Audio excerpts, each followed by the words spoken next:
අපේ අත්තලා මුත්තලාට තිබුණේ හේ න්‍යායවල්. අපේ අප්පොච්චලාගේ කාලේ වෙනකොට ඒවා අක්කර ගානට බැස්සා. අපෙනුත් පස්සේ දැන් අලුත් කාලේ පර්ජස් දෙක තුනක ඉඩම් කෑල්ලක් වෙලාව. පේන දෙක් මානක යායකින් ගෙතගත්තු දේ කොහොම හොයන්නද මන්ද ආයිබෝවන්.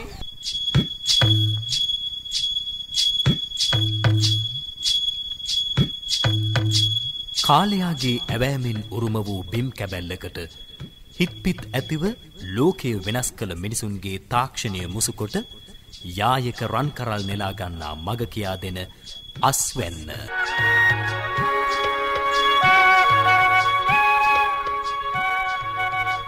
කෘෂිකර්ම දෙපාර්තමේන්තුවේ ගුවන්විදුලි ගොවි සේවාවේ මහනුවර ඒකකය කඳුරට ගුවන්විදුලියෙන් සිකුරාදා උදේ 8න් ආරම්භෙන හෝරාව වෙන්කොට කැත්තට උදැල්ලට හිතැත්තන් වෙනුවෙන් ඉටු කරනා විසල් මෙහෙවර අස්වැන්න කෘෂිකාර්මික වැඩසටහන හැම සිකුරාදාවකම පෙරවරු 8 සිට 9 දක්වා අස්වැන්න.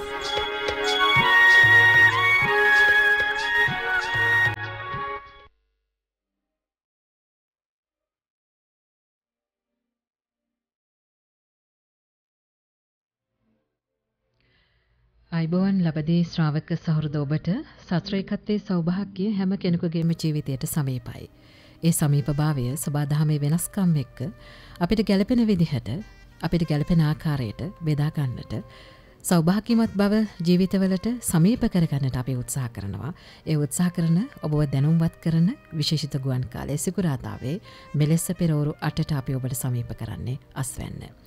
අස්වැන්න ගුවන් විදුලි වැඩසටහන තුළින් අපි අද දවසේදීත් ලබදි ශ්‍රාවක සහෘද ඔබව දැනුම්වත් කරන්නට සුවිශේෂී කාරණාවක් ඔස්සේ ඉඩකඩ වෙන් කරගන්නට සූදානම්. ඒ නිසා මේ පිළිබඳව කතා කරන්නට ඔබව දැනුම්වත් කරන්නට අද දවසේදීත් අපේ මැදිරියට සම්බන්ධ වෙලා සිටිනවා කෘෂිකර්ම දෙපාර්තමේන්තුවේ ගුවන් විදුලි ගොවි සේවාවේ කඳුරට ඒකකයේ සහකාර කෘෂිකර්ම අධ්‍යක්ෂ සංවර්ධන අජිත් ගුණසේකර මහතා. අයිබෝන් සුබ දැසනක් ඔබතුමාට. අයිබෝන්. සුපුරුදු රටාවෙන් ටිකක් අද දවසේ වෙනස් වෙන්න හිතුණා. ඒ වෙනසත් එක්ක අපේ කතා බහ අජිත් මහත්මයා දැන් මේ කාලවකව අනුව පිළිබඳව කතා කරන විට නිරන්තරයෙන්ම ගොවි ජනතාව විදිහට අපි අපේ සහෘදයන් සශ්‍රීකත්වයේ පිළිබඳව සෞභාග්‍ය පිළිබඳව මේ ක්‍රමවේදයන් ඔස්සේ අනුගත වෙමින් Tamanගේ වගාවන් කෘෂිකාර්මික දිවි පෙවෙතට අනුගත වෙමින් මේ ජන ජීවිතය සකස් කරගන්න උත්සාහ කරන වැඩි කාලවකව අනුවක් කියලා අපට දැනෙනවා. ඒ නිසා අපි අද දවසේදී වැඩි අවධානයක් සහ දැනුම්වත් කිරීමක් කරන්නට හිතුණා අපේ සහෘදයන් මේ වැඩෙන ගොයම එහෙම නැත්නම් වී වගාව ආශ්‍රිතව වැඩෙන ගොයම ගැන කොහොමද සෝදිසියෙන් කටයුතු කරන්නේ, අවධානයට ලක් කරන්නේ කොහොමද, මේ පිළිබඳව දැනුම්වත් වෙන්නේ කොහොමද. ඇත්තටම මේ වැඩෙන ගොයම ගැන සෝදිසියෙන් තමයි අද දවසේ අපේ මාතෘකාව බවට පත් වෙන්නේ. අජිත් මහත්මයා අපි මේ ප්‍රවේශය ගැන සඳහනක් කරමු. සුබ දැසනක් අපේ තනුජට ඒත් එක්කම අදත් අස්වැන්න වැඩසටහනට එකතු වී සිටින අපේ කෘෂිකර්මයට බොහොම ආදරය කරන අලුත් තාක්ෂණික දැනුම අපේක්ෂාවෙන් සිටින අපේ අසන්නන් සියලු දෙනාටමත් සුබ දැසනක් ප්‍රාර්ථනා කරනවා. මේ කාලේ අපි මේ තෝරාගත්ත මාතෘකාවේ විශේෂත්වයක් තිබෙනවා. මොකද සාමාන්‍යයෙන් අපි මේ ගත කරන කාල සීමාව බගා කන්නයක් විදිහට බැලුවොත් අපි මහා කන්නේ තමයි මේ ඉන්නේ. ඒ කියන්නේ 2020 2021 මහා කන්නේ තමයි ඉන්නේ. අප්‍රේල් මාසයේ අවුරුද්ද සමරන්නට කලින් මහා කන්නේ අස්වැන්න නෙලා ගැනීමේ බලාපොරොත්තුවෙන් අපේ වී වගා කරන ජනතාව දැන් තමන්ගේ වගාව පවත්වාගෙන යනවා. එතකොට කෘෂිකර්ම දෙපාර්තමේන්තුවේ පර්යේෂණ අංශ මගින් යායට එකට කන්නයට වගා කරන්නට කියලා අපේ ගොවි ජනතාවට කිව්වත් ඇතැම් විට විවිධ ප්‍රශ්න නිසා මේ කොරෝනා වසංගතයත් එක්ක එකතු ඇතිවෙච්චි ඇතම් සම්බාධක ඒ වගේම රසායනික පොහොර තමන්ට ලබා ගැනීමේදී ඇතිවෙච්චි බාධක එහෙමත් ඒත් එක්කම පෞද්ගලිකව තමන්ගේ ක්ෂේත්‍රවලට ජලය පහසුකම් සපයා ගැනීමේදී ඇතිවෙච්චි ගැටලු යනාදී විවිධ කාරණා මත අපේ ගොවි ජනතාව වී වගාව එක් අවස්ථාවන්හිදී ආරම්භ කරන්නට කටයුතු කළා. මේ හේතුව නිසා දැන් වැඩෙන ගොයම කියලා කියපුවම අපි සාමාන්‍යයෙන් වී වගාවේදී වී ශාකයේ ජීවන චක්‍රය සැලකුවොත් එක අවධියක් තිබෙනවා වැඩෙන අවධිය, වර්ධක අවධිය. ඒ වගේම තව අවධියක් තියෙනවා මල් පිපෙන අවධිය, පීදෙන අවධිය. තවත් අවස්ථාවක් තිබෙනවා අස්වැන්න නෙලා ගන්න අවධිය ආදී වශයෙන් අපිට කොටස් තුනකට පරිණත අවධිය අවසාන කාලේ කොටස් තුනකට අපිට විස්තර කරන්නට පුළුවන්. මේකෙදී දැන් අපි වැඩිපුර ගොවි ජනතාව බහුතරයක් තමන්ගේ වීවගාව පවත්වාගෙන යන්නේ වර්ධක අවධියේදී. ඇතැම් විට සමහර ක්ෂේත්‍රවල පීඩන අවස්ථාවට දැන් වීවගාව පවත්වලා තියෙන්නටත් පුළුවන්. විශේෂයෙන්ම කඳුරට FM නාලිකාව ඇහෙන ශ්‍රවණ කලාපයේ විදිහට අපි සලකලා බලුවොත් එහෙම වයඹ පළාත ආශ්‍රිතව තිබෙන වීවගාව, සබරගමු පළාත ආශ්‍රිතව තිබෙන වීවගාව සහ විශේෂයෙන්ම මධ්‍යම පළාතේ මේ මහනුවර ආදී ප්‍රදේශවල තෙත් කලාපීය ප්‍රදේශවල තිබෙන වීවගාවේ තත්ත්වය බලුවොත් එහෙම දැන් දින 21 වගේ ඉක්මවපු වීවගාවන් තමයි බහුතරයක් දකින්න ලැබෙන්නේ. සමස්තයේම දින 21 ඉක්මවලා තිබෙනවා. එයින් දැන් පීඩන අවස්ථාවට ආසන්න වෙච්චි වීවගාවනුත් අපට දකින්නට ලැබෙනවා. දැන් මේ දින 21ක් වගේ යනකොට මොන වගේ කෘමි හානි අපිට දකින්න පුළුවන්ද? මොන වගේ රෝග අපිට දකින්න පුළුවන්ද කියන කාරණය අපි පොදුවේ සලකලා බලන එක ඉතාමත් වටිනවා. මොකද දැන් වීවගාව කියපුවාම මේ වීවගාවේ එක එක අවධි වලට හානි කරන සතුන් වෙනස් වෙන්නට පුළුවන්. ඒ වගේම සමහර වෙලාවට අපි මේ හානි වරදවා වටහා ගන්නටත් පුළුවන්. ඇතැම් විට කෘමි හානියක් රෝගයක් ලෙස වටහා ගන්න අවස්ථා තියෙන්නටත් පුළුවන්. මේ හේතුව නිසාම අපි ගොවි ජනතාව අනවශ්‍ය විදියට වැරදි විදියට පලිබෝධ නාශක පාවිච්චි කිරීමක් සිදු කරනවා. ඒක සමහර වෙලාවට තමන්ගේ වගා වියදම පැත්තෙන් බලපුවාම ආර්ථිකයට යම්කිසි හානියක් වෙනවා. අනිත් පැත්තෙන් පරිසරයටත් යම් හානියක් වෙනවා. වගාවටත් හානියක් වෙනවා. අනවශ්‍ය රසායනික ද්‍රව්‍ය වැඩිපුර භාවිත කිරීම නිසා තමයි අපේ රටේ බොහෝ විට දකින්න ලැබෙන්නේ එක්තරා කාලයකදී සාර්ථකව පාලනය කරන්නට පුළුවන් රසායනිකයක් තවත් කාලයකදී පාලනය කරන්නට බැරි රසායනිකයක් බවට පත් වෙනවා. ඒකට හේතුව දිගින් දිගටම මේ රසායනික ද්‍රව්‍ය භාවිත කිරීම නිසා ඒකට ඔරොත්තු දෙන කෘමි ප්‍රජාවන් අලුතින් බෝ වෙනවා. මේ නිසා පරීක්ෂණ අංශවලට සිද්ධ වෙනවා තවත් අලුත් කෘමිනාශකයක් හඳුන්වලා දෙන්න. දැන් මේකත් එක්ක ඇති වෙන අනිතු ප්‍රතිඵලය තමයි වගාවට හිතකර කෘමීන්ට මේක අහිතකර විදිහට බලපානවා. අපි දැන් කෘමීන්ට යොදන රසායනික ද්‍රව්‍ය ඇතැම් විට මේ වගාවට හිත කරන කෘමීන්. ඒ කියන්නේ පලිබෝධකයන් ලෙස හඳුන්වන කෘමීන්ගේ කීටයින් ආහාරයට ගන්න සතුන් ඉන්න පුළුවන්. එහෙම නැත්නම් බිත්තර මත වැඩෙන පරපෝෂිතයින් සතුන්ට හානි කරන්නට පුළුවන්. මෙන්න මේ අයටත් අපි යොදන රසායනික ද්‍රව්‍ය අහිතකර ලෙස බලපානවා. මේ කරුණු නිසා වීවගාව ගැන නැත්නම් වැඩෙන ගොයම ගැන සෝදිසියෙන් කියන මාතෘකාව ඔස්සේ අපි අද කතා කරන්න බලාපොරොත්තු වෙන්නේ මේ කාලෙදි වැඩිපුර කතා කරන්නට සිදුවන වීවගාව ආශ්‍රිත කෘමි හානි සහ රෝග හානි පිළිබඳව.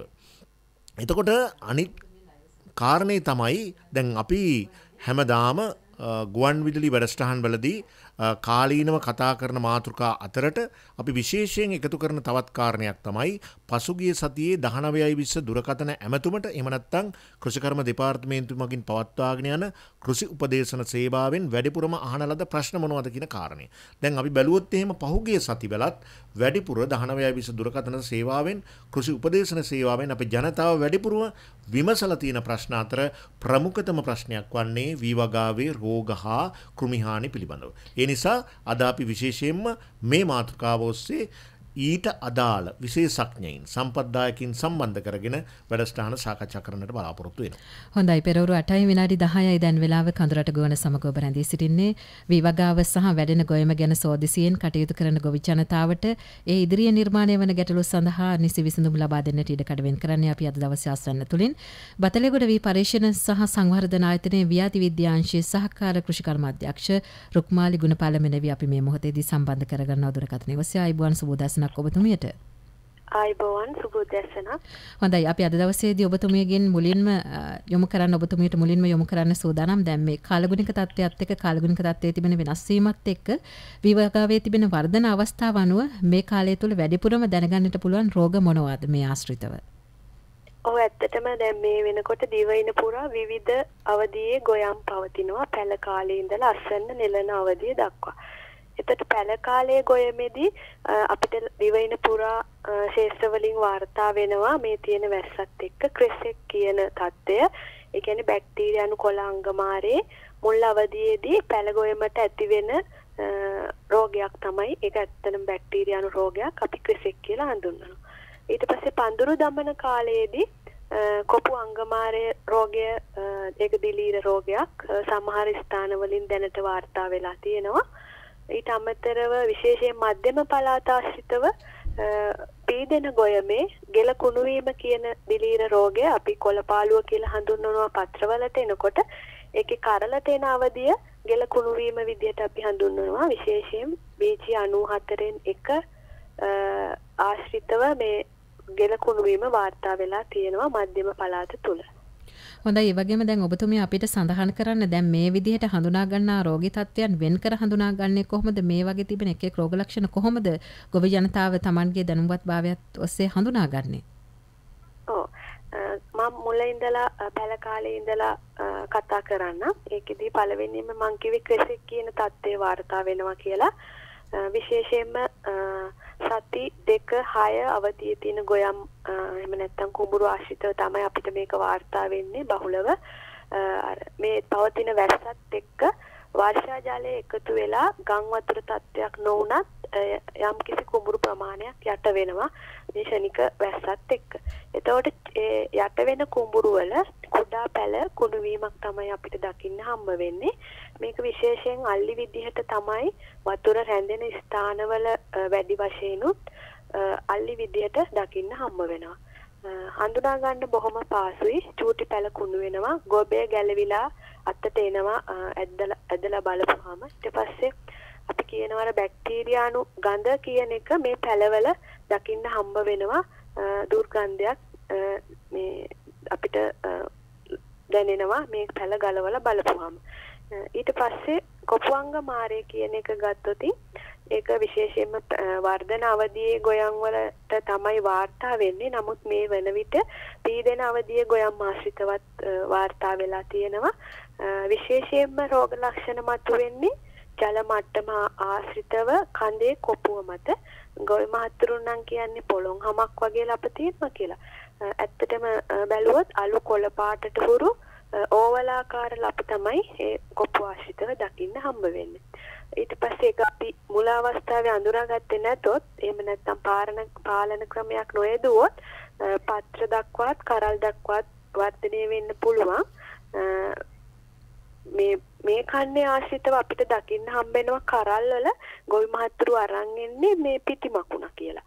නමුත් ඇත්තටම පිටිමකුණ නෙවෙයි ඒ තියෙන්නේ දිලීර බීජාණු එකතු වෙලා පබළු ආකාරයේ ගොනු හදා ගන්නවා. ඒ කියන්නේ ගොඩාක් මේ වර්ධනය වෙච්ච ලෙඩක් එහෙම නැත්නම් ඒ රෝගී තත්ත්වය දිලීරේ වර්ධනය වෙලා තමයි ඒ තත්ත්වයටපත් වෙන්නේ. එතකොට ඒවා අලු පාටට සුදු පාටට හරි ලා දුඹුරු පාටට හරි දකින්න පුළුවන්. විවිධ තැන්වල විවිධ පාටයි. ඔය සුදු පාට බෝල තමයි ගොඩක් වෙලාට ගොවි මහතුරු පිටුමකුණ කියලා වරදවල වටහා ගන්නෙ. මේකත් විශේෂයෙන් අල්ලි විදිහට තමයි ඇති වෙන්නේ. සෙවන ආශ්‍රිත තැන් වලින් ආරම්භ වෙන්න පුළුවන්. සහ පැල ඝනත්වයේ වැඩි ගොයන් වල විශේෂයෙන් දකින්න පුළුවන්. මොකද ඉහළින් අපි නියරේ ඉඳලා බලපුවාම හොඳ ලස්සන කොළදාවක් තියෙනවා. නමුත් රෝගේ වර්ධනය වෙන්නේ පාදස්ථය ආශ්‍රිතව. ඉහළට ඇවිල්ලා අල්ලි විදිහට මැරෙන්න පටන් ගත්තාම තමයි අපි නිරීක්ෂණය කරන්නේ ගැටලුවක් තියෙනවා කියලා. ඒක නිසා වඩාත් වැදගත් අවධානය යොමු කරන එක මේ පවතින වැස්සත් එක්ක සහ අඳුරු කාලගුණ තත්ත්වයක් එක්ක මේ රෝගය පැතිරිලා යන්න පුළුවන්. ඊට පස්සේ මම තුන්වෙනි කරුණ විදිහට කිව්වේ ගෙල කුණු වීම. එහෙම නැත්නම් අපි බ්ලාස්ට් නෙක් බ්ලාස්ට් කියලා කියනවා. ඒකෙදි විශේෂයෙන් 94න් එක ආශ්‍රිතව තමයි දැනට වාර්තා වුනේ. නමුත් BG 367 සහ BG 360 යන ප්‍රභේදවලත් සමහර ස්ථානවල වාර්තා වෙලා තියෙනවා. පීදුණු කරල් වල බොල් වීමක් තමයි තියෙන්නේ. එහෙම නැත්නම් අපි කියන සුදු කරල් ඇති වෙනවා කියලා. නමුත් මේ සුදු කරල් වෙනස් සමහර කෘමි හානි වලට වඩා විශේෂයෙන්ම මේකේ ගෙල කොටස අලු කළු පාටක් අරගෙන ඒ ප්‍රදේශයේ හීන් වෙලා තියෙනවා. සමහර අවස්ථාවල ඒක එතනින් කඩා වැටෙන්නත් පුළුවන්. සමහර අවස්ථාවල කඩා නොවැටිලා නමුත් බෝල් කරල් තමයි ඇති වෙලා තියෙන්නේ. පුරුක්පණු හානියට බොහෝ දුරට සමානයි. නමුත් පුරුක්පණු හානියේදී මේ කරල බොහොම පහසුවෙන් ගැලවිලා එනවා සහ කුමියා හිටිය බවට සාක්ෂි තියෙනවා ඒ කරල ආශ්‍රිතව. නමුත් මේ ගෙල කුණු වීමේදී එහෙම සත්තු හිටපු බවක් අපිට හොයන්න හම්බ වෙන්නෙත් නැහැ. ගැලවිලා එන්නෙත් නැහැ. අර ගෙල කොටස කළු වෙලා එතන හීන් වෙලා ඊට පස්සේ කොටස් ටික බොල් වීම තමයි සිද්ධ වෙන්නේ. හොඳයි දැන් ඔබතුමියගේ මේ කාරණාවන් සමග අපට අවධානය යොමු කළ යුතු තව දෙයක් තිබෙනවා මේ පිළිහිට පරිසර හිතකාමී පාලන පිළිවෙත් පිළිබඳව ගොවි ජනතාව කොහොමද අනුගමනය කරන්න අවශ්‍ය ක්‍රමවේද පිළිබඳව දැනුවත් වෙන්නේ කොහොමද ඒ පිළිබඳව? ඔව් ඇත්තටම ඒක රෝගයෙන් රෝගීට වෙනස් පාලන ක්‍රම තමයි තියෙන්නේ. නමුත් මම පොදු වශයෙන් කතා කරන්නම්. මොකද තියෙන වැස්සත් එක්ක අපි ඉස්සෙල්ලාම මොකද කරන්න ඕනි? අපිට විශේෂයෙන්ම ජලය කපලා හරින්න කුඹුරු ආශ්‍රිතව අර එකතු වෙන්න දෙන්න එපා වතුර බැඳලා. දැන් මං කිව්වොත් වර්ෂා ජලයෙන් විතරක් වගා කරන කුඹුරු වල අපි කොහොමද වතුර කපලා හරින්නේ කියලා ගොවි මහත්තයන්ට ගැටලුවක් ඒවි. මොකද ඉදිරිය ගැන සමහර විට අපිට වර්ෂාව ගැන කතා කරන්න අපහසු වෙන්න පුළුවන් නිසා. නමුත් පුළුවන් හැකි පමණින් හැකි ශේෂ්ඨවල වතුර කඩලා හරින්න එකතු වෙන්න දෙන්න එපා. හොඳට වක්කඩ මේ කඩලා තියන්න නිතරම වහින නිසා අර විදියට වර්ෂා ජලයෙන් වගා කරන ගොවි මහත්තුරුන්ට වතුර රඳවා ගන්න අවශ්‍ය නම් වතුර තෙතමනය විතරක් තියාගන්න සම්පූර්ණයෙන්ම වක්කඩ කියන්නේ කපන්න නැතුව පුරවලා තියාගන්න එපා කියන කාරණේ තමයි කියන්න තියෙන්නේ. මොකද වැස්ස වැඩි. එතකොට වතුර එකතු වෙලා ඒ දිලීර සහ බැක්ටීරියා සඳහා හිතකර තත්ත්වයක් ගොඩ නැගෙනවා කුඹුර තුල. හොඳයි ඉදිරිපත් කරන්න. ඊට පස්සේ අපි කියනවා වල්පැල පාලනය කරන්න කියලා. මේක දැන් පවතින කන්නේ තුල අපි දිගටම කියනවා වල්පැල නිසියාකාරව පාලනය කරන්න කියලා. මොකද එතනින් ධාරක ශාක ඉවත් වෙනවා. ඒ කියන්නේ රෝග සඳහා කුමිහානි සඳහාත් සමහර වල් ශාක ක්‍රියා කරනවා ධාරක ශාක විදිහට. ඒතට ඒවා ඉවත් වීම සිදු වෙන එක අතකින් අනිත් අතින් වල්පැල ගැලෙව්වහම අර පැල ඝනත්වය අඩු වෙනවා. එතකොට ප්‍රශස්ත පැල ගහනයක් ලැබෙනවා කුඹුරට. ඒ මගින් වෙන්නේ මේ අභ්‍යන්තරයේ තියෙන ශුද්ධ පරිසර තත්ත්වය වැඩි දියුණු වෙනවා. එතකොට දිලීර සහ බැක්ටීරියා පාලන මේ ආසාදනය වීම අඩු කරගන්න පුළුවන්. ඊට පස්සේ අපිට කියන්න තියෙන්නේ අවට කුඹුරු ගැන අවධානයෙන් ඉන්න. මොකද සමහර වෙලාවට එක අවදිවල පීදෙන එහෙම නැත්නම් පැල වර්ධන අවදිවල ගොයන් තියෙන්න පුළුවන්. එතකොට එක කුඹුරකට ඇති වෙන තත්ත්වයක් තමන්ගේ කුඹුරට බලපාන්න පුළුවන්. ඒක නිසා අවට කුඹුරු ගැන අවධානයෙන් ඉන්න. සමහර වර්ග සඳහා ඒ කියන්නේ සමහර රෝග සඳහා මුල් අවදියේම ප්‍රතිකර්ම යෙදීම වඩාත් වැදගත් වෙනවා. ඒක නිසා අනිත් එක තමයි නිරන්තරයෙන්ම සුපරීක්ෂාකාරී වෙන්න. මොකද දැන් මම ඉස්සෙල්ලා කතා කරපු කොපු අංගමාරය අපිට නියර ඉඳලා පරීක්ෂා කරන්න බෑ. ඒක අපිට පේන්නේ නැහැ. බැහැලා තමයි අර කඳ ආශ්‍රිතව පරීක්ෂා කරන්න වෙන්නේ. ඊට පස්සේ ගෙලකුණු වීම කියන தත්ත්වය කරල් බොල් වුණාට පස්සේ තමයි අපි නිරීක්ෂණය කරන්නේ මේම බොල් වෙලා කියලා. නමුත් ඒ වෙනකොට අපිට ඇත්තටම ප්‍රමාදයි.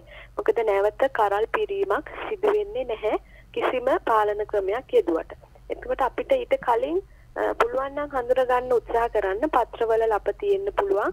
ඊට පස්සේ අර මුලාවදීම කළු පාට වීම දකින්නකොට කරලක දෙකක ඒ අවස්ථාවේදී අපිට ප්‍රතිකර්ම වලට ලං වෙන්න පුළුවන් යොදන්න පුළුවන් නිසා.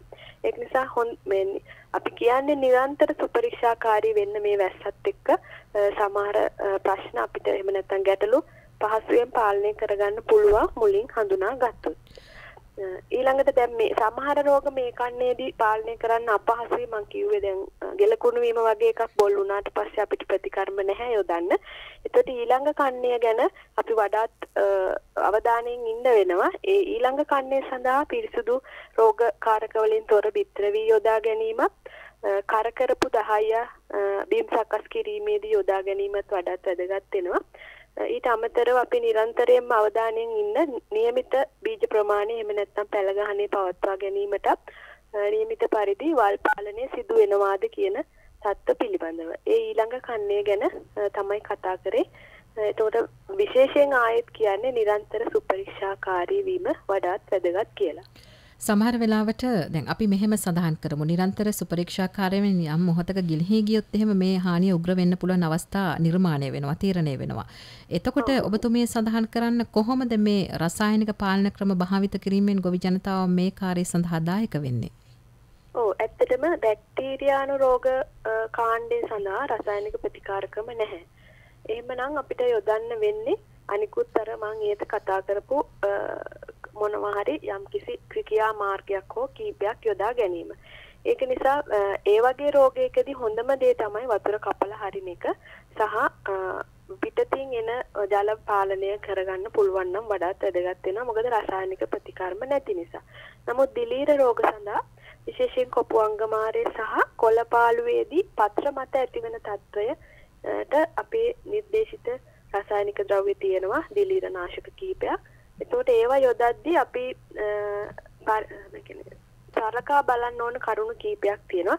එක තමයි අපි දැන් යොදන අවධිය හරිද කියන එක.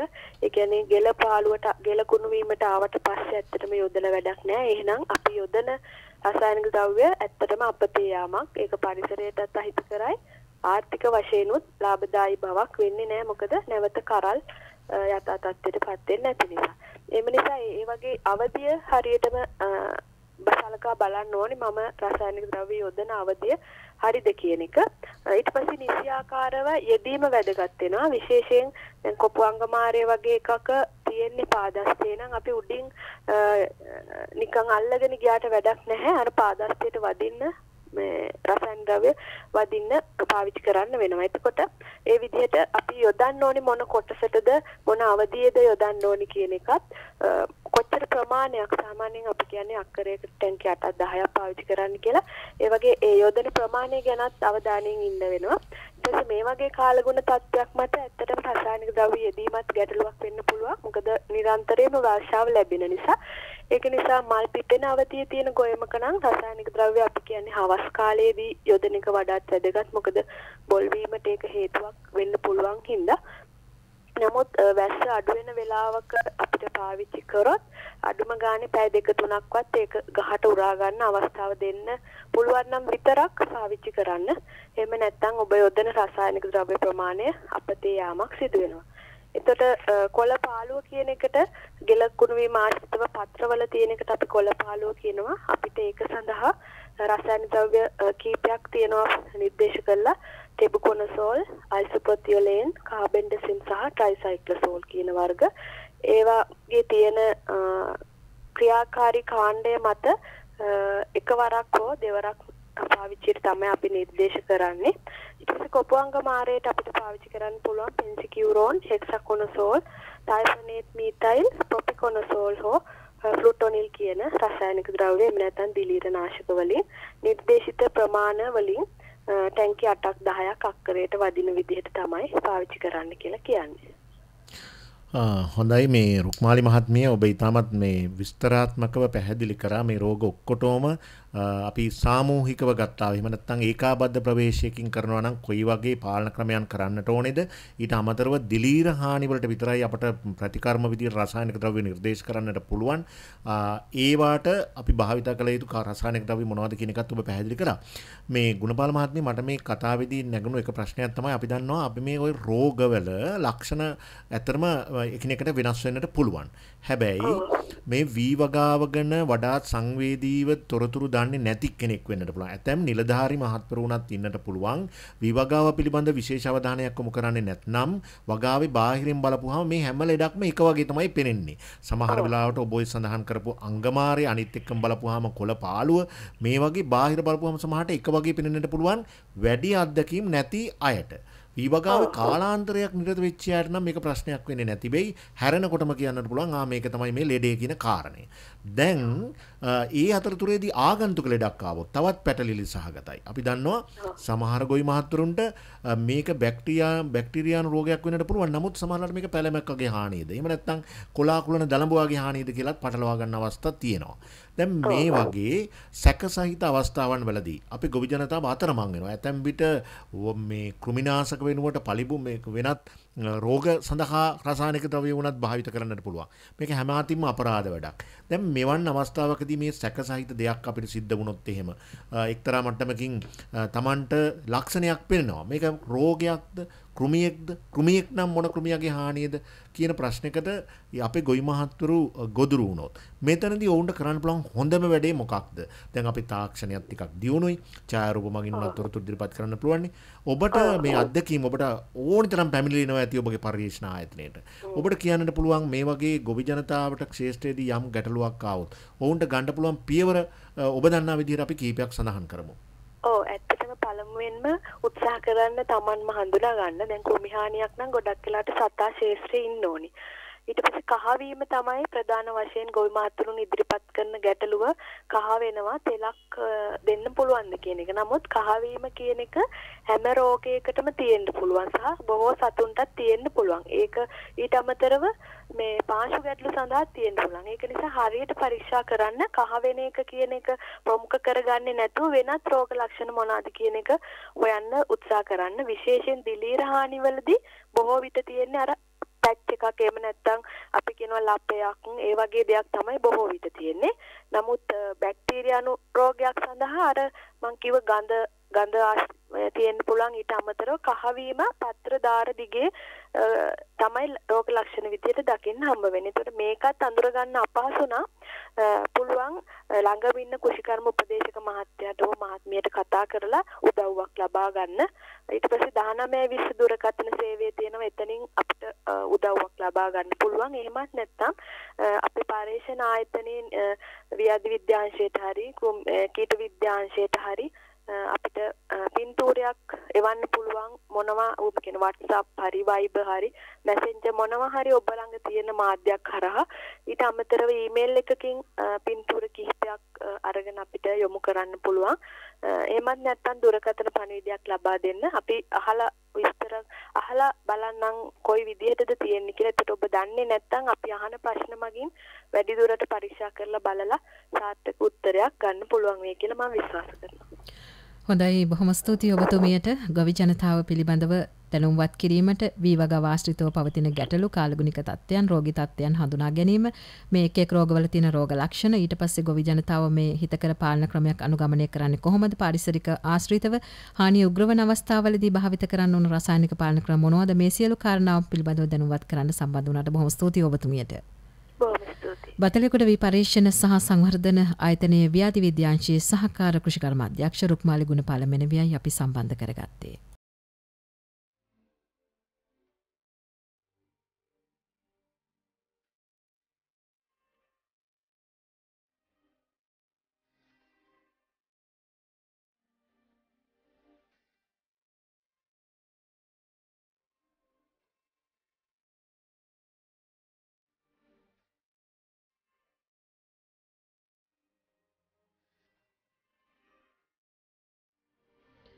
පෙරවරු 8යි විනාඩි 32යි දැන් වෙලාව කඳුරට ගෝන සමග ඔබ රැඳී සිටින්නේ සිකුරාදාවේ ශාස්ත්‍රීය භාවයත් ජීවිතවලට දැනෙන වෙනස්කම් හරවත් විදිහට සමාජගත කරන ගුවන් කාලය කඳුරට ගෝන ඔබට සමීප කරන අසන්න වැඩසටහන සමගින් ඔබ රැඳී සිටින්නේ. ශාස්ත්‍රීයයි කියලා අපේ හැම හිතකටම සමීප වෙනවා නම් ගොවි ජනතාව විදිහට අපේ කාර්යභාරය කොයිතරම් ඉදිරියට රැගෙන යන්න පුළුවන්ද? ඒ නිසා සිතුවිලි සහ මේ ජීවන රටාවත් එක්ක විශේෂයෙන්ම කෘෂිකාර්මික දිවි පෙවතත් එක්ක අපි කරන කාර්යභාරය තමයි සුවිශේෂී කාරණාවක් විදිහට අපිට රැගෙන යන්න පුළුවන් වෙන්නේ. මේ මොහොතේදී අපි සම්බන්ධ කරගන්නවා බතලගොඩ වී පරීක්ෂණ සහ සංවර්ධන ආයතනයේ කීට විද්‍යාංශයේ සහකාර කෘෂිකර්ම අධ්‍යක්ෂ SR සරච්චන්ද්‍ර මහතා. අයිබෝන් සුබෝදෑසනක් ඔබතුමාට. ආයිබෝන් සුබෝදෑසනක් දිලම් දෙනාට. එසේම වේවා ඔබතුමාට. සරච්චන්ද්‍ර මහත්මයා විශේෂයෙන්ම අපේ කතා බහ තුළ අපේ පළමු ප්‍රවේශයට අපි යොමු වෙමු. වී වගාව පිළිබඳව තමයි අපි අද දවසේ අපේ ගොවි ජනතාව දැනුම්වත් කරමින් කතා බහ කරන්නට ඉඩ කඩ වෙන් කරන්නේ. වී වගාව තුළ දක්නට ලැබෙන ප්‍රධාන කෘමි හානි පිළිබඳව ඒ අතරින් අපි ප්‍රමුඛ අවධානයක් යොමු කරන්න අවශ්‍ය වෙනවා. ඔබතුමාගේ තිබෙන මේ විශේෂ ශාස්ත්‍රයේ තිබෙන පුළුල් අත්දැකීම් සහ මේ කාර්යභාරය තුළ අපේ ගොවි ජනතාව කොහොමද මේ කාරණාව සම්බන්ධව අපට දැනුම්වත් කරන්නට හැකියාව තිබෙන්නේ? ඔව්, ඇත්තටම අපි පළමුවෙන්ම අපේ ගොවි ජනතාව සියලු දෙනා මේ වැඩසටහනට අපි බතලගොඩ වී පරීක්ෂණ ආයතනයේ විදිහට ඉතාමත් ආදරෙන් ගෞරවයෙන් පිළිගන්නවා. ඒත් එක්කම මම හිතන්නේ මේ වර්තමානයේ තියලා තියෙන තත්ත්වයක් එක්ක ඔබගේ මාධ්‍ය ආයතනය දක්වන සදාචාරාත්මක වගකීම සහ යුතුකම අපේ ශ්‍රී ලාංකීය ගොවි ජනතාව වෙනුවෙන් පළමුවෙන්ම අපි කෘෂිකර්ම දෙපාර්තමේන්තුව විදිහට වී පරීක්ෂණ ආයතනයේ විදිහට ඉතාමත් මාගේ කොට සලකනවා. ඇත්තටම මේ පහුගිය දින කිහිපය තුලම තියෙන වර්ෂාව සහිත අඳුරු කාලගුණ තත්ත්වයක් ඇත්තටම අපිට මේ වන විට යම් ආකාරයක අභියෝගයක් බවට එහෙම නැත්නම් පලිබෝධ හානි පාලනය කර ගැනීම සඳහා අභියෝගයක් බවට කාරණා දෙකකින් පත් වෙලා තිනවා. එකක් තමයි මේ තියෙන පවතින තත්ත්වය ඒ අපේ වී වගාව තුල සිටින ප්‍රධාන පලිබෝධකයන්ට හිතකර පරිසර තත්ත්වයක් නිර්මාණය කරලා තිනවා. හිතකර පරිසර තත්ත්වයක් ඇති වෙලා තියෙනවා. ඒ තුලින් ඒ සත්තුන්ගේ ගහන ඝනත්වය එහෙම නැත්නම් සත්තු ප්‍රමාණය වැඩි වෙලා ඒ තුලින් හානිය වැඩි වීමේ ආදානමක් තියෙනවා මේ වන විට. ඒක එක පැත්තක කාරණයක්. ඊළඟ කාරණය තමයි අපි පලිබෝධ පාලනය පිළිබඳ විවිධ පාලන ක්‍රමවේදයන් කතා බහ කරනවා. අපි විශේෂයෙන්ම ඒකාබද්ධ පලිබෝධ පාලන ක්‍රමවේදයන්ට තමයි අපි ප්‍රමුඛත්වය දෙන්නේ. අපි කුෂිකර්ම දෙපාර්තමේන්තුව විදිහට අපේ ගොවීන්ව දිරිගන්වන්නෙත් ඒ සම්බන්ධව. නමුත් ගොවි ජනතාව වැඩි වශයෙන් භාවිතා කරන්නේ රසායනික පාලනය කියන ක්‍රමවේදය. නමුත් මේ පවතින වර්ෂා තත්ත්වයේ එක්ක ඒ රසායනික ද්‍රව්‍ය යෙදුවත් එහෙම නැත්නම් ඒ නිර්දේශිත ක්‍රිමිනාශක යෙදුවත් ඒක පාලනයට ගැටලුවක් වෙනවා මේ පවතින වැසි සහිත තත්ත්වය නිසා සහ ගොඩක් වෙලාවට ඒක යොදන්න බැරි තත්ත්වයක් තමයි තියෙන්නේ. මෙන්න මේ කියන කාරණා දෙක අපි පළමුවෙන්ම සිහි තබා ගත යුතුයි මේ පවතින තත්ත්වයක් එක්ක. විශේෂයෙන්ම අද දවස වන විට වීවගාව කන්නේ ආරම්භ වෙලා මැද සහ අග භාගයට අපි ගමන් කරලා තියෙනවා.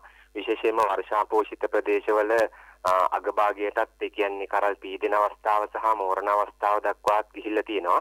ඒත් එක්කම රටේ සමස්තයක් විදිහට ගත්තොත් මහවාරි යටතේ වගා කරන ප්‍රධාන ප්‍රදේශවල මේ වන විට මැද භාගයට වගේ තමයි අපි කන්නේ තුල පැමිණලා තියෙන්නේ. ඒ නිසා ඒ පළාත්වලට විශේෂයෙන්ම පවතින තත්ත්වය සහ මේ අද කතා බහ කරන කරුණු කාරණා ඉතාමත්ම වැදගත් වෙනවා.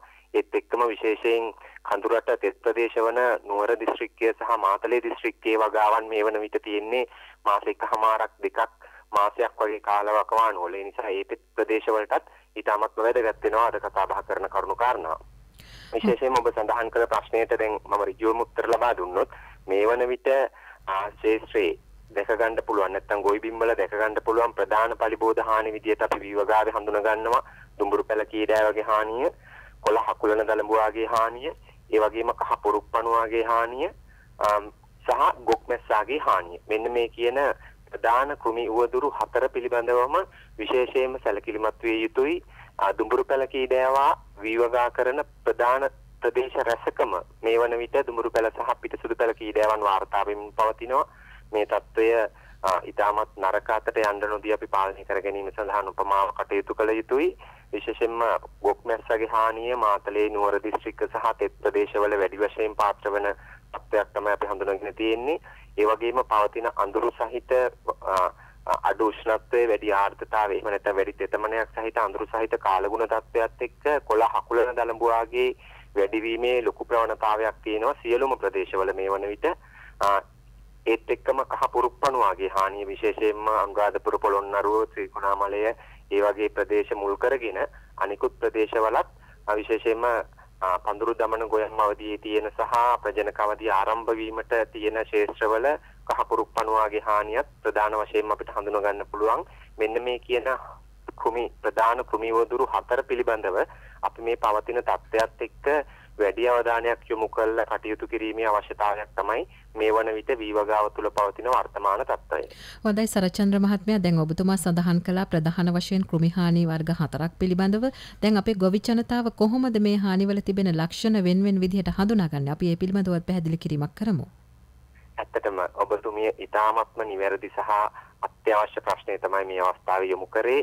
අපි සමස්තයක් විදිහට අපි ගොවි ක්ෂේත්‍රවල ගිහාට පස්සේ අපි දකින ප්‍රධාන කාරණය තමයි ගොවි මහතුන් මෙම තත්ත්වයන් එහෙම නැත්නම් මෙම කෘමි හානි හඳුනා ගැනීම 95ක් 90ක් විතර මට්ටමෙන්ම සිදුවෙන්නේ හානිය සිදු වුණාට පස්සේ. විශේෂයෙන්ම හානියේ ස්වභාවය පදනම් කරගෙන තමයි හඳුනා ගැනීම සිද්ධ කරන්නේ. ඒකට ගොවි මහත්තුරුන්ට නියරේ ඉඳන් පරීක්ෂා කිරීමක් තමයි වැඩි වශයෙන් අපි දැකලා තියෙන්නේ අපේ අත්දැකීම. නමුත් අපි කෘමි හානියක් හොඳින් පරීක්ෂා කරන නම් අපි ලියද්ද තුලට මඩට බැහැලා කඳේ පාදස්තය ගහේ හැම කොටසක්ම අහඹු ලෙස ලියද්ද තනින් තනින් පරීක්ෂා කිරීම කරන්න ඕන. නමුත් අපේ ගොවි මහත්තුරුන්ගේ විශ්වාසයක් තියෙනවා ගොයම පොඩි වෙනවා, ගොයම පෑගිලා ඒකට හානියක් වෙනවා. අපි වී වපුරුවට පස්සේ අත්‍යවශ්‍ය වැඩකට පොහොර යෙදීමක් කෘමිනාශක යෙදීමකට හැර ලියද්දට බහින්න හොඳ නැහැ. ඒ වගේ දුර්මතයක් තියෙනවා. ඇත්තට මෙහිම කිසිම ගැටලුවක් වෙන්නේ නැහැ. අපි ගොවි මහත්තුරු ශේෂ්ත්‍රයට බැහැලා ඒක පරීක්ෂා කරා කියලා කිසිම ගැටලුවක් වෙන්නේ නැහැ. මෙන්න මේ පරීක්ෂා කිරීම ඉතාමත්ම වැදගත් වෙනවා. අපි ගිහිල්ලා සාමාන්‍යයෙන් අපේ ගොවි මහත්තුරු පරීක්ෂා කරන්න නිරන්තරයෙන් පෙළඹිලා තියෙන ජලයේ තියෙනවද කියන කාරණය, නිරේ දිගට ගිහිල්ලා අපිට ජලයේ තියෙනවද කියන කාරණය පහසුවෙන් හඳුනා ගන්න පුළුවන්. අන්න ඒ අත්දැකීමත් එක්ක අපේ ගොවි මහත්තුරුට පෙළඹෙනවා නිරෙන් ගිහිල්ලා පමණක් තමන්ගේ ශේෂ්ත්‍රය පරීක්ෂා කරන්න. ඇත්තට මේකට පරීක්ෂා කරනවා කියන බෑ. ඒක කුඹුර දකින්නවා, කුඹුර බලනවා එච්චරයි. කුඹුර දකින්නවා කියන කාරණේ තමයි ඇත්තටම නිවැරදි. පරීක්ෂා කිරීම කියන එක ඊටහා ගියපු කැපවීමක් සහ ඊටහා ගියපු අවධානයක් එක්ක කළ යුතුයි. අපි දන්නවා පලිබෝධ හානි හඳුනා ගැනීම සඳහා ක්‍රමවේදයන් දෙකක් අපි අනුගමනය කරනවා. ජීවන චක්‍රයේ සතාගේ මොන හරි අවස්ථාවක් ඒ අදාළ ශේෂ්ත්‍රය තුළ ඉන්නවා නම් අපි එතනින් හඳුනා ගන්නවා පලිබෝධකයා මෙන්න මේ පලිබෝධකයා ඉන්නවා මේ හානිය ඇති වෙන්න පුළුවන් කියන කාරණය. ඒත් එක්කම ඊළඟ කාරණය තමයි ඒ අදාළ පලිබෝධකයා හානි කරාට පසුව ඇතිවන හානියේ සුවිශේෂී ස්වභාවයෙන් හානියේ විශේෂිත වූ ලක්ෂණ වලින් හඳුනා ගැනීමක් සිද්ධ කරනවා. නමුත් මේ කියන කාරණා දෙකෙන් හඳුනා ගැනීම ඉතාමත් වැදගත් වෙන්නේ පෙර කියපු මුලින් කියපු කාරණේ කියන්නේ සතාගෙන් එහෙම නැත්නම් ඒ අදාළ කුමියගෙන් හෝ ජීවන චක්‍රයේ මොන හරි අවස්ථාවකින් හඳුනා ගැනීම. නමුත් අවාසනාවකට අපි ශ්‍රේෂ්ඨ මට්ටමේදී 90ක් 80ක් අතර ප්‍රමාණයක් ගොවි මහතුරු හඳුනා ගැනීම සිද්ධ කරන්නේ මේ හානියේ ස්වභාවය මගින්. ඒතකොට හානියේ ස්වභාවයෙන් කුමි හානියක් හඳුනා ගන්නකොට ඒ වන විටත් විශාල හානියක් එහෙම නැත්නම් ආර්ථික හානියක් සිද්ධ වෙලා තියෙන්න පුළුවන්. අනේ නිසා අපි ගොවි මහතුරුන්ගෙන් ඉතාමත්ම කාරුණිකව ඉල්ලා සිටිනවා හානියේ ස්වභාවයට යන්නේ නැතුව අපි කෘමීන්ව ඒ අදාළ සතාගෙන් හඳුනා ගන්න උත්සාහ කළ යුතුයි. අපි හානියේ ස්වභාවය පළමුවෙන් සඳහන් කරොත් කීඩෑවගේ හානිය විදිහට අපිට දැක ගන්න පුළුවන් වෙන්නේ යුෂ උරා දීම නිසා කහ දුඹුරු පැහැවෙලා අවසාන වශයෙන් මණ්ඩි වශයෙන් ගොයමේ තනින් තන පිලිස්සීමට ලක් වෙච්ච ප්‍රදේශ කවාකාර ප්‍රදේශ. අන්න ඒවට අපි කියනවා කීඩෑ පිලිස්සුම කියලා. එතකොට ගොක් මැස්සගේ අපි දර්ශීය ලක්ෂණීය හානියේ ස්වභාවය විදිහට ගත්තොත් ලුණු කොළ වගේ කොළේ රවුම් වෙලා එතනින් හැදීම නතර වෙනවා. ඒකට ලුණු කොළ වගේ ඇති වෙනවා. ඒක තමයි ගොක් මැස්සගේ හානිය. ගොබ පීදීම කියලා කියනවා කට්ටිය. ඉතින් ඒ වගේම ඊළඟ කාරණේ තමයි කහ පුරුප්පණුවගේ හානිය. ඒතකොට කහ පුරුප්පණුව වර්ධක අවධියේදී එහෙම නැත්නම් පඳුරු දමන ගොයමට හානි කරාම අපිට ඇති වෙන්නේ මල හදවත කියන තත්ත්වය. ගොබේ මෙරී යාම. ඒ වගේම ප්‍රජනක අවධියේදී හානි කරාම අපිට දැක ගන්න පුළුවන් වෙන්නේ සුදු කරල් පීදීම කියලා. කරල සුදු පැහැට වෙලා බොල් කරලක් විදිහට තියෙනවා. කරල පිරෙන්නේ නැහැ. එතකොට මෙන්න මේ කියන කාරණා තමයි කහ පුරුප්පණුවගේ තියෙන්නේ. ඒත් එක්කම කොළ හකුලන දලඹුවගේ අපිට දැක ගන්න පුළුවන් කොළය හකුලලා ගොටු ආකාරයට හදපු අවස්ථා තියෙනවා. ඒ වගේම යටි අපි චර්මයේ විතරක් ඉතුරු වෙන්න කෑවහම සුදු පාටට වගේ තමයි කොළේ කොටසක් දිස් වෙන්නේ. ඒත් එක්ක මේ දලඹුව ඉන්නම් ගන්න පුළුවන්. ඒත් එක්කම දලඹුවගේ මලාප ද්‍රව්‍ය දැක ගන්නත් පුළුවන්. එතකොට මෙන්න මේ කියන අපිට පහසුවෙන් මේ කියන කාරණා හතරම හඳුනා ගැනීමේ හැකියාව තියෙනවා. නමුත් අපි කල යුත්තේ මේක සතාගෙන් හඳුනා ගන්න තමයි අපි උත්සාහ කරන්නේ. ඒ අනුව අපි බලමු ඒක තමයි වැදගත් කාරණේ. ඒ ආකාරයට කොහොමද හඳුනාගන්නේ කියලා. මම පළමුවෙන් සඳහන් කරන්නම් කීඩෑවන් දුඹුරු පෙළ සහ පිටසුදු පෙළ කීඩෑවන් කොහොමද හඳුනාගන්නේ කියන එක. අපි ශේෂ්ත්‍රයට බහැලා එහෙම නැත්නම් ලීට බහැලා කඳේ පාදස්තය පරීක්ෂා කරන්න ඕන ජල මට්ටමට ආසන්නයේ. එතකොට මුලින්ම කඳේ පාදස්තය ජල මට්ටමට ආසන්නයෙන් පරීක්ෂා කරාම තැන්වල් කිහිපයක් අහඹු ලෙස ලියද්දක අපිට කීඩෑවන් ඉන්න පස්සින් බලා ගන්න පුළුවන්. එතකොට ඒ තුලින් අපි තීරණය කරන්න ඕන කොච්චර කීඩෑව ප්‍රමාණයක් ඉන්නවද, පවතින සාලගුණ තත්ත්වය කොහොමද, අපි කොහොමද පාසන්නේ කියලා. අපි මූලිකව කියනවා අපි ජලය කපා ඉවත් කරන්න කියලා. නැවත ජලය ලබා දීමේ හැකියාව තියෙනවා නම් පමණයි කපා හරිනවා. ඒ වගේම තියෙන නියරවල් වල ලියද්ද තුල තියෙන තනකොළ කවුල් පැලැටි ඉවත් කිරීම සිද්ධ කරන්න ඕන. ඒ වගේම කහ පුරුප්පණුව සහ ගොක් මැස්ස හඳුනා ගැනීම සඳහා අපි උදෑසන ගිහින් ආධාරයෙන් අපි ලියද්ද තුල කිහිප වතාවක් අතංගුව යොදාගෙන අපි ඉන්න සුහුඹ පරීක්ෂා කරන්න ඕන. විශේෂයෙන්ම පුරුප්පණුව පහසුවෙන් හඳුනා ගන්න පුළුවන් කහ පුරුප්පණුව ඒ අතංග තුල සලබයන්ගෙන් එහෙම නැත්නම් ඒ සතුන්ගේ ලොකු සතාගෙන් අපට හඳුනා ගන්න පුළුවන් කොච්චර ප්‍රමාණයක් ඉන්නවද. ඒ තුලින් අපට ඉදිරි සති කිහිපය තුල මේ හානිය කොච්චර ප්‍රමාණයක් ඇති වෙන්න පුළුවන්ද කියලා. ඒත් එක්ක තමයි අපි ඉන්න සත්තු ප්‍රමාණය වැඩි නම් පවතින කාලගුණ රටාව ඉදිරි සති කිහිපය තුල සතාට හිතෙනම් ආර්ථික හානියක් දක්වා යනවා කියලා අපට දැනෙනවා නම් අපි ඒ සඳහා අනුගමනය කළ පාලන ක්‍රම. ඒත් එක්කම කොළ හකුලන දලඹුව පහසුවෙන් හඳුනා ගන්න පුළුවන්. සුදු පහයට හුරු වෙලා කොළ කාලා තියෙනවා. ඒත් එක්කම දලඹුවත් එතනම පණුව ඉන්නවා. ඒ නිසා බොහොම පහසුවෙන් හඳුනා ගන්න පුළුවන්. මේක ගොඩක් සෙවන සහිත ස්ථාන වලින් තමයි පටන් ගන්නෙ. ඒ වගේම ලියද්ද පෝෂණීය වැඩි තැන් වලින් තමයි මේක පටන් ගන්නෙ. පොහොර ගතිය වැඩි තැන් වලින්, සරුවට හැදිච්ච තැන් වලින්. ඒ සඳහා අපිට පාලන ක්‍රම විදියට ගොඩක් කලබල විය යුතු නැහැ. කොළ හකුලන දලඹුව පාලනය කිරීමට කඩා ඉවත් කරලා විනාශ කරන්න පුළුවන්. කටුවත්තක් වගේ ඇදලා ඒ වගේ ඒ දලඹුවන් ටික විනාශ කිරීමේ හැකියාව තියෙනවා. එහෙමත් නැතිනම් ඒ කාරණා කරන්න අකමැති කෙනෙකුට පරිසරයට අවම හානියක් වන විදිහට නිර්දේශිත කෘමිනාශක අතුරින් සුදුසුම කෘමිනාශකයක් භාවිතා කරන්න පුළුවන්. ස්ථානීය යෙදීමක් විදිහට. ඒ කියන්නේ මුළු කුඹුරටම යොදන්න අවශ්‍ය නැහැ. මූලිකව හඳුනාගත්තොත් සත්තු ඉන්නේ කිහිප තැනකයි පළමුව. අන්න එතෙන්ට පමණක් තෙල් ටැංකි භාගයක් තෙල් ටැංකියක් වගේ සුළු ප්‍රමාණයකින් අපිට අඩු වියදමකින් සහ අවම පරිසරයට බලපෑමක් වන විදිහට පහසුවෙන් කොළහ කුළඟ දලඹුව පාලනය කිරීමේ හැකියාවක් තියෙනවා. ඒත් එක්කම නයිට්‍රජන් පොහොර භාවිතය අවම කිරීම ඉතාමත්ම වැදගත් වෙනවා. සියලුම රෝග සහ ලෙඩ කෘමි හානි පාලනය කිරීමට විශේෂයෙන්ම කොළහ කුළඟ දලඹුව පාලනයටත් ඉතාමත්ම වැදගත් වෙනවා. ඒත් එක්කම කුඹුරට සෙවණ සහිත ස්ථාන තියෙනවා නම් ඒ ගස් කපල ඉවත් කිරීම, ඒ වනාතාශ්‍රිතව තියෙන වදුල වගේ ස්වභාවය ඉවත් කිරීම, වල් පැලැටි ඉවත් කිරීම තුලින් ඒකත් අපිට පහසුවෙන් පාලනය කරගැනීමේ හැකියාවක් තියෙනවා. මේ කියපු කාරණා යොදාගෙන නිවැරදිව හඳුනා ගැනීම තමයි මූලික වශයෙන්ම ඉතාමත්ම වැදගත් කාරණය. පාලනය කිරීම සඳහා හිතුමතේ කෘමිනාශක භාවිතය හෝ පාලන ක්‍රම හිතුමතේ සිද්ධ කිරීම කිසිසේත්ම යෝග්‍ය වෙන්නේ නැහැ. විශේෂයෙන්ම දුඹුරු පැල සහ පිටසුදු පැල කීඩෑවා ඉතාමත්ම තර්ජනාත්මක විදිහට පැතිර යමින් තිබෙනවා. ඒ නිසා ව්‍යාප්ති නිලධාරීන්, ගොවි මහතුන් සියලු දෙනා ඒකරාශී වෙලා බොහොම විධිමත් පාලන ක්‍රමවේදයක් කෘෂිකර්ම දෙපාර්තමේන්තුව බතලගොඩ වී පරීක්ෂණ ආයතනයේ විසින් නිර්දේශ කළා තියෙන නිර්දේශිත ක්‍රමවේදයන් අනුගමනය කිරීම ඉතාමත්ම වැදගත් වෙනවා. නැත්නම් මෙහෙම අපිට පසුගිය කන්නවල වගේ ඉතාමත්ම අමිහිරි අත්දැකීම් ලැබීමට අවස්ථාව වෙනවා මෙම කන්නේ තුලත් විශේෂයෙන්ම කීඩෑ වුදුර සම්බන්ධයෙන්. හොඳයි සරචන්ද්‍ර මහත්මයා, ඔබතුමා ඉතාම දීර්ඝ විස්තර සහිතව මේ කාරණාවන් පිළිබඳව අපේ ශ්‍රාවක සහෘදයන් ගොවි ජනතාව දැනුම්වත් කරා. විශේෂයෙන්ම වී වගාව ආශ්‍රිතව දක්නට ලැබෙන ප්‍රධාන කෘමිහානි, ඊට පස්සේ මේ ලක්ෂණ හඳුනා ගැනීම, පාලනය කර ගැනීම සහ තව ටිකක් අපි කෙටියෙන් සඳහන් කරන්න පුළුවන් නම් ඔබතුමාට ඉඩකඩ සලසා දෙන්න පුළුවන් මේ රසායනික මර්ධන ක්‍රම පිළිබඳව. ජනතාවගේ දැනුම්වත් වීමත් එක්ක ගොවි ජනතාව මේ කාර්යයට දායක වෙන්නේ කොහොමද, ඉදිරියට යන්නේ කොහොමද කියන දේත් අපි කෙටියෙන් සඳහන් කරමු. ඔව්, ඇත්තටම ඒකත් වැදගත් වෙනවා. මොකද අපි තාක්ෂණික වශයෙන්, විද්‍යාත්මක වශයෙන් අපි ගොඩාක් පුළුල් ලෙස සාකච්ඡා කරත් අපි ප්‍රායෝගික වශයෙන් අපි ගොවි ශාස්ත්‍රයට තාම ඒ කියන යථාර්ථයට අපි මුහුණ දිය යුතුයි. ඒ යථාර්ථය තමයි කෘමිනාශක එහෙම නැත්නම් රසායනික පුදනාශක භාවිතය තුළින් තමයි මේ රටේ ගොවීන්ගෙන් 90%ක් වගේ පිරිසක්, ඊටත් වැඩි පිරිසක් පාලනය සිද්ධ කරන්නේ.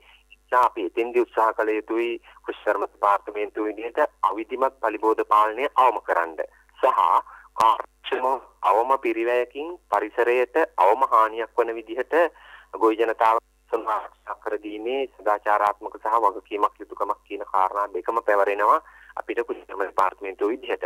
ඉතින් ඒ නිසා මම නැවත මතක් කරනවා අපේ ගොවි ජනතාවට මම කලින් සඳහන් කර කොළහ කුළඟ දලඹුව පාලනය සඳහා එකම කෘමිනාශක වාරයක් ස්ථානීය යෙදුවම ප්‍රමාණවත්. ඒකට අවම කෘමිනාශක ප්‍රමාණයක් පමණයි අවශ්‍ය වෙන්නේ. කෘමිනාශක යොදන්න කලින් කියපු කාරණා කිරීමත් ඉතාමත්ම වැදගත් වෙනවා. ඊට පස්සේ ගොක් මැස්ස සහ කහ පොරුප්පණුව පාලනයට සමාන ක්‍රමවේදයක් තියෙන්නේ. අපි ඉන්න සුහුඹුල් සතුන් ඉන්න ප්‍රමාණය ගණනය කරලා වර්ධක අවධියේදී හානියක් ඇතිවීමේ ඉඩකඩක් තියෙනවා නම් ඒ සඳහා එක කෘමිනාශකයක්, විශේෂයෙන්ම කැට කෘමිනාශකයක් හෝ සංස්ථානික ගුණාංග සහිත කෘමිනාශකයක් දියරමේ වශයෙන් යෙදීම කරන්න පුළුවන් අපිට වර්ධක අවධියේදී. ඊට පස්සේ නැවත ප්‍රජනක අවධියට යන්න කලින් දින 35ක් 45ක් අතර කාලය තුලදී හොඳින් පරීක්ෂා කරලා ඉන්න සුහුඹුල් සලබයන්ගේ ගහණය සහ ගොක්මැස්සාගේ ගහණය පරීක්ෂා කරලා අපිට අවදානමක් තිබෙනවා කියන කාරණය හොඳින්ම වැටහෙනවා නම් අපිට නැවත එතෙන්දිත් සංස්ථානික කැට කෘමිනාශකයක් හෝ දියරමේ කෘමිනාශකයක් යෙදීමේ හැකියාව තියෙනවා. එතකොට ඕනෑම ආසාදන තත්ත්වයක් එහෙම නැත්නම් ඕනෑම කෘමි හානියක් වළක්වා ගැනීම සඳහා ගොක්මැස්සට සහ කහපොරුප්පණුවාට උපරිම යෙදීමට සිදු වෙන්නේ කෘමිනාශක වාර දෙකයි. ඒක නිර්දේශිත කෘමිනාශක යොදාගෙන අදාළ අවස්ථාවේ භාවිතා කිරීම තමයි ඉතාමත් වැදගත් වෙන්නේ. නමුත් අපේ රටේ ලොකුම ගැටලුව තියෙන්නේ දුඹුරු පැල කීඩෑව සහ පිටසුදු පැල කීඩෑව පාලනය කිරීමේදී මේ කෘමිනාශක වාර අසාමාන්‍ය ලෙස යොදන අවස්ථාවන් අපි ශාස්ත්‍රීය නිරීක්ෂණය කළා තියෙනවා. සමහරු වාර 15 යොදනවා. ඒක ඉතාමත්ම කනගාටුදායකයි. ඒත් එක්කම දැවි තෙල් භාවිතා කරනවා, භූමි තෙල් භාවිතා කරනවා, භූමි තෙල් සෝයා මීට් වල පොඟවල යොදනවා. ඒ වගේම රතින්න පත්තු කරනවා. විවිධ ගොයින් අත්හදා බැලීම් සිද්ධ කරනවා. කරුණාකරලා ගොයින්ගෙන් අපි ඉල්ලනවා ඉතාමත්ම කාරුණික මේ ක්‍රමවේදයන් වලින් අයින් වෙන්න. ඒ අවිධිමත් ක්‍රමවේදයන් තුළින් පාංශු පරිසර පද්ධතිය සහ කුඹුර සම්පූර්ණ විනාශයට පත් වෙන්න පුළුවන් අවුරුදු ගානකට නැවත යථා තත්ත්වයට පත් කළ නොහැකි. සත්තු මැරිලා යන්න පුළුවන්. මොකද දැවිතෙල් කියන එක ඉතාමත් විසයි. සත්තු මැරෙනවා අපි ඒක නෑ කියන්නේ. ඒක අපිට නිර්දේශ කරන්න පුළුවන්. ඒක මේ අනුමත කරන්න පුළුවන් ක්‍රමවේදයක් නෙවෙයි. తాවකාලිකව සතුන් ටිකක් මැරුණට ඒ තුල වෙන අහිතකර බලපෑම අතිමහත්. ඒ නිසා නිර්දේශිත රසායනික ද්‍රව්‍ය පමණක් යොදන්න. නමුත් කෘෂි රසායන යෙදීමේදී ඒ යෙදෙන ආකාරය තමයි වැදගත් වෙනවා. කුඹුරේ පාදස්තේ ගොයම් ගහේ පාදස්තේ තමයි පළමුව ක්‍රීඩාවන් සැදී නිසා පාදස්තේට හොඳින් කෘමිනාශක දියර ළඟාවන විදිහට පීදීමෙන් පසු ගොයම අඩි 2 3ක් පරතරය ඇතුව තීරු බේරලා තීරු වෙන් කරලා කඳේ පාදස්තේට කෘමිනාශක හොඳින් ළඟාවන ආකාරයට යෙදුවොත් ඉන්න සතුන් සම්පූර්ණ පාලනය වෙනවා පළවෙනි කෘමිනාශක වාරයෙන්.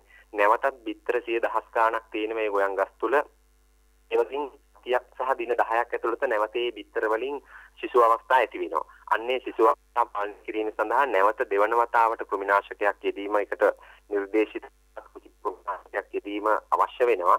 අන්නේ ආකාරයට තීරු වෙන් කරලා නියත මාත්‍රාව නිර්දේශිත මාත්‍රාව සහ ඒ අවශ්‍ය ටැංකි ප්‍රමාණය දියරිසින ප්‍රමාණය යෙදුවොත් රසායනික ද්‍රව්‍ය ඕනෑම නිර්දේශිත රසායනයකින් අපට පාලනය කර ගැනීමේ හැකියාව තියෙනවා උපවාරදී අපිට භාවිතා කළ යුත්තේ.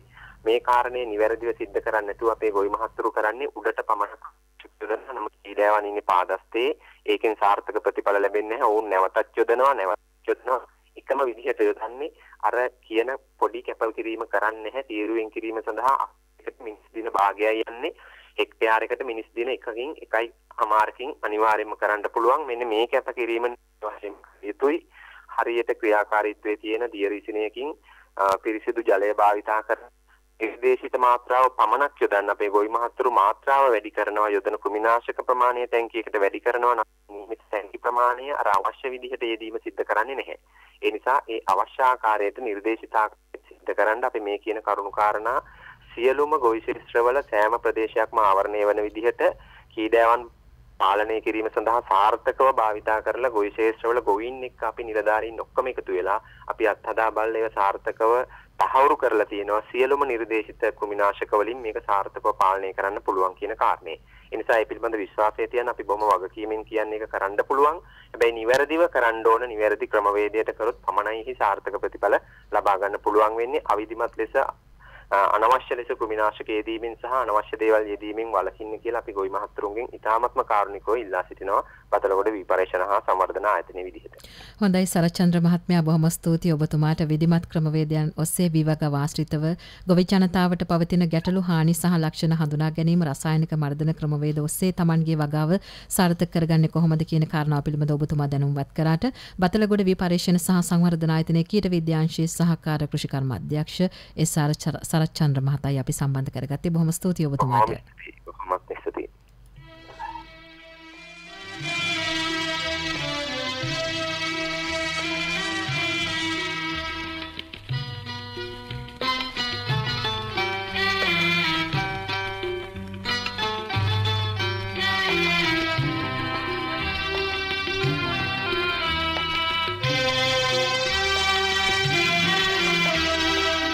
රට කඳු කරේ වැව් එළවලු බෝග මුදෙන් මාළු රුහුණෙන් බැත ලැබුණාය උතුරේලුණු වන්නේ මිරිසෙන්කාර සමගිය නොපෙනේද පත බැලුවාම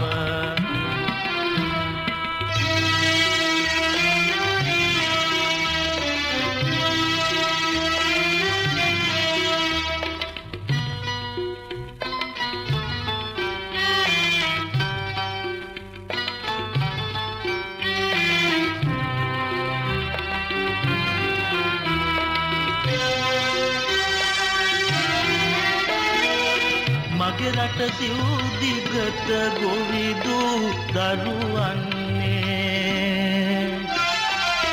සහඩිය නොවේද බත් වේලට එක්වන්නේ කවුරුතේ බතයි කුස ගැබ පුරවන්නේ ශක්තිය ලැබෙයින් ඇයි සටනට යන්නේ උඩරට කඳුබරේ වැව් එළවලු බෝග මුදෙන් මාළු රුහුණෙන් බැට ලැබුණාය උතුරේ ලුණු වන්නේ මිරිසෙන් සාර සමගිය නොපෙනේද බත් පත බැලුවාම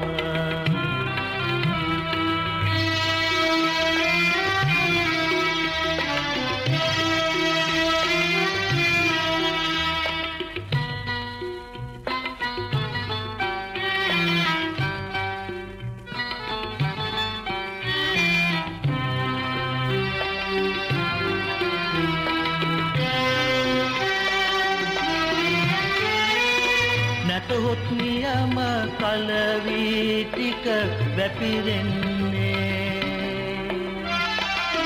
එළවලු භෝග නැතිනම් ළඟටම එන්නේ බත්පත ඉස්ය කොහොමද ජීවත් වන්නේ හිතුවොත් අනේ අපි අපටයි ගහගන්නේ උඩරට කඳුබරේ වැව් එළවලු බෝග මුදෙන් මාළු රුහුණෙන් බැට ලැබුණාය උතුරේ ලුණු වන්නේ මිරිසෙන් සාර සමගිය නොපෙනේද බත් පත බැලුවාම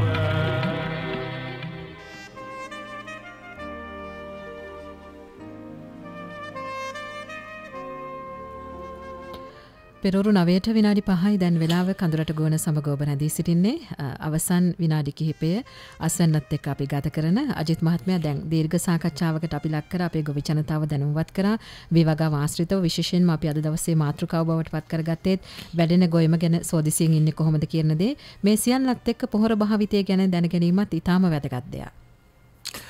ඔව් ඇත්තටම මේක මේ විශේෂයෙන්ම හරිම සංකීර්ණව කතා කළ යුතු මාතෘකාවක්. නමුත් අපි ගොවි ජනතාවට බොහොම සරලව පැහැදිලි කරගත යුතු කාරණයක් තමයි කොහොමද වී වගාවට පොහොර දාන්නේ කියන කාරණේ. ඒකට හේතුව තමයි මීට කලින් අපි ගොවි ජනතාව ගොඩාක් අය කියන්න පුරුදු වෙලා හිටපු පොහොර මිශ්‍රණ දෙකක් තිබුණා. ඔබත් අහලා තනුජා මේ මඩ පොහොර සහ බණ්ඩි පොහොර කියලා. ওই දෙක තමයි දැම්මේ.